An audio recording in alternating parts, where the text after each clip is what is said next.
कवि जी ने लिखा है क्या?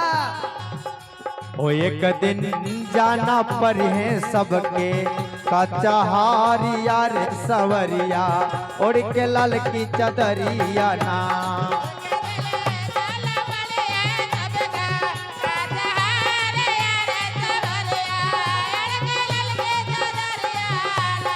ए लाल की चदरिया ना सवरिया लाल की चदरिया ना सवरिया लाल की चदरिया ना।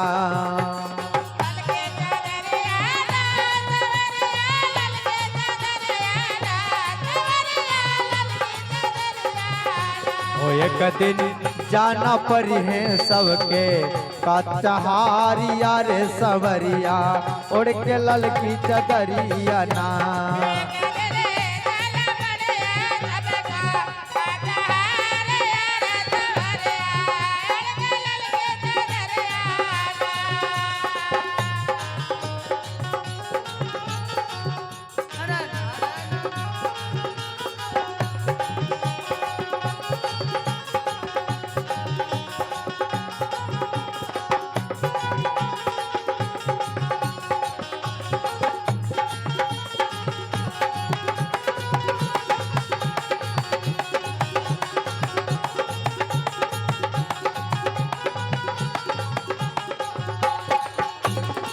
कहते हैं क्या?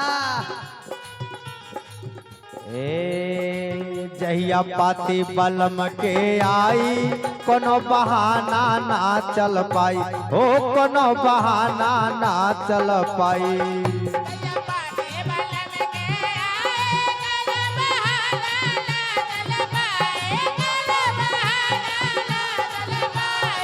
जहिया पाती बलम के आई कोनो बहाना ना चल पाई हो कोनो बहाना ना चल पाई।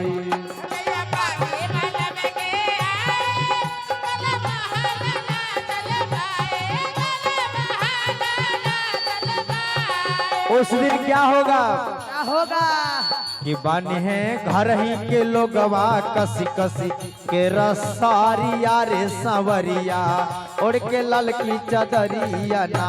कि बन है घर ही के लोगवा कसी कसी के रसारिया रे सवरिया उड़ के लाल की चदरिया ना।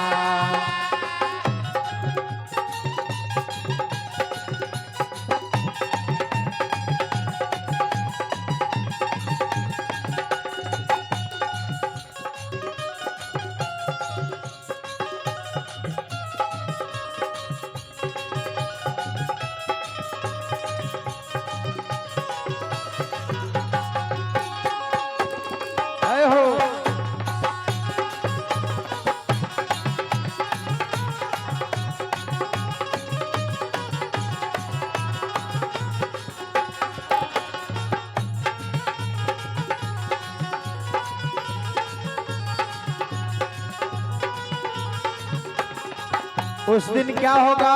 क्या होगा? छुट्टी है माई बाप और भाई के उ संगवा में नहीं जाए।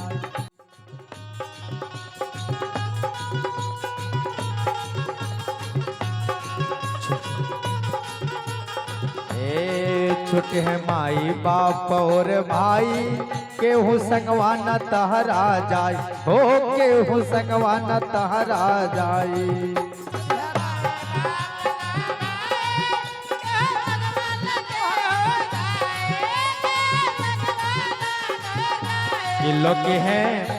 लोग हैं वह दिन तोह के चाहो दिशया नारिया रे सवरिया उड़ के लाल की चदरिया ना।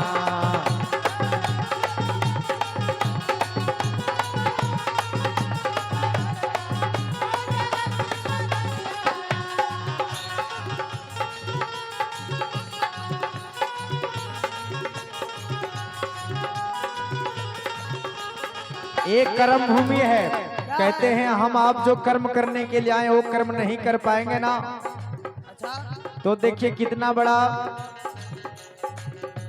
दंड का भागी बनेंगे हम आप। आइलू करे जवन कमाई ओहो संगवा तहरो जाई हो ओहो संगवा तहरो जाई।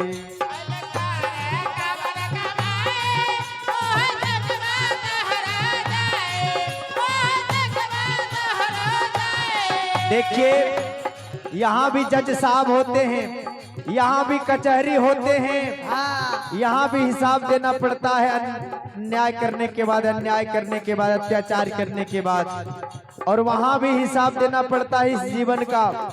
यहाँ जो कर्म करेंगे इस कर्म का हिसाब देना पड़ता वहाँ के जज साहब को। जहाँ हमारे इंद्र बाबू चले गए, कहते हैं कि वो हवा जज साहब जीली है तोर खबारी यार सवरिया उड़ के ललकी चदरिया ना।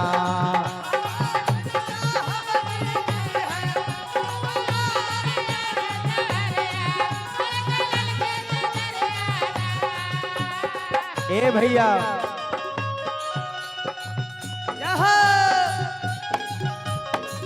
बाबा क्या बात है। हरी हरी बोल।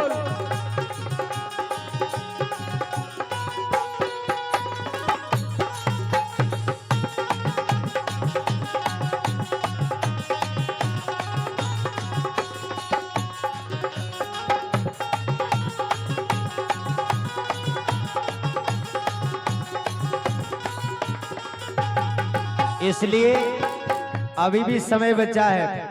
अगर जीवन में कोई भूल चूक हो गया है तो अभी भी सुधार करने का समय बचा है हम लोगों के पास। कवि जी ने रास्ता बताया है, सतगुरु चरण में जाई पधारा अपन बिगड़ल चलन सुधारा, सुधारा बिगड़ल चलन सुधारा।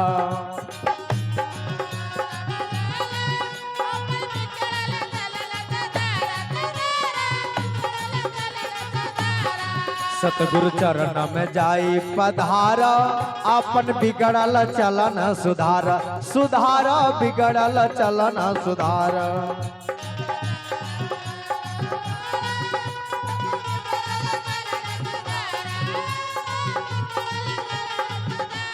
नहीं तो पचतैबू जब भावे परिनेवारी यार संवरिया उड़ के ललकी चदरिया ना।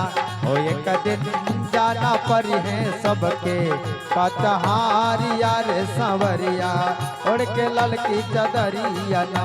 ओ एक दिन जाना पर है सबके कचहारी यार संवरिया उड़ के ललकी चदरिया ना। एक दिन जाना पर है सबके कचहारी यार संवरिया उड़ के ललकी चदरिया ना। ओढ़ के ललकी चदरिया ना, ओढ़ के ललकी चदरिया ना, ओढ़ के ललकी चदरिया ना।